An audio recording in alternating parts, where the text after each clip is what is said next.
So yeah guys, dahil ako lang mag-isa sa bahay at yun nga, kung ano na lang yung mayroon, yun na lang ang kakainin ko. So yun, mayroon ako ditong Lebanese bread. So napapansin ninyo matagal na akong hindi nagba-vlog-vlog kasi iniiwasan ko yung pagsasalita ng malakas at saka pagsasalita ng mahaba. So yun, yon ngayon sabi ko mag-vlog-vlog na lang ako at para naman may update tayo. So yon, mayroon ako ditong manok na natira kanina.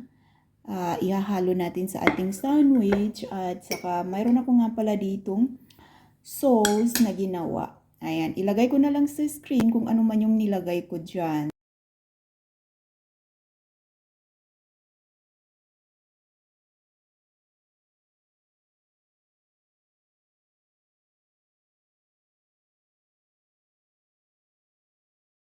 At saka syempre maglagay tayo ng sobrang daming manok kasi ako lang naman mag-isa sa bahay. Kailangan maubos ko lahat ng manok na to kasi naka 2 araw na. Kailangan ngayong araw maubos. So ayan. So bali naglagay nga pala ako ng cheese dito para gusto ko kasi natutunaw yung cheese. At mayroon nga pala ako ditong potato, yan. Giprito ko lang siya at may nilagay nga pala ako dito na black pepper, asin, at saka ano ba yung nilagay ko? Nakalimutan ko na tuloy. Black pepper, garlic, at saka asin, yon. So, lagyan ko ng maraming potato. Kasi sayang naman. So, ayan. So, bali, ang gulay lang na mayroon ako ay cucumber lang. So, wala akong ibang gulay. Yan lang ang gulay ko sa ngayon. At tinamad na rin ako lumabas kanina.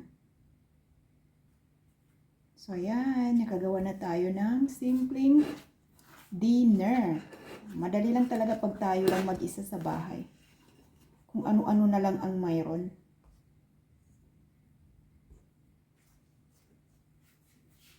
Kaya dahil mayroon kaming grilling dito, ayan, electric grilling. So, ayan, natin para maging crunchy siya. Kahit na mga 5 minutes lang. So, yun nga guys, kagaya ng sinabi ko kanina, matagal na akong hindi nagbablog-vlog kasi iniiwasan ko na magsalita ng matagal at saka ng malakas. Mula nang naoperahan ako, parang lahat iniingatan ko na kasi sobra isang buwan din ako hindi nakapagsalita ng maayos. Nakakapagsalita naman ako pero yung paus masyado na hindi maintindihan at hindi marinig yon. So yeah guys, so yan. Nasa 3 minutes na yung ating sandwich. Ayan na yung ating sandwich. Ayan, hindi halata yung cheese kasi konti lang yung nilagay kong cheese kasi mataas ang cholesterol ko kaya umiiwas ako sa mga cheese at kung ano man yung pagkain na mataas sa fat. So ayan.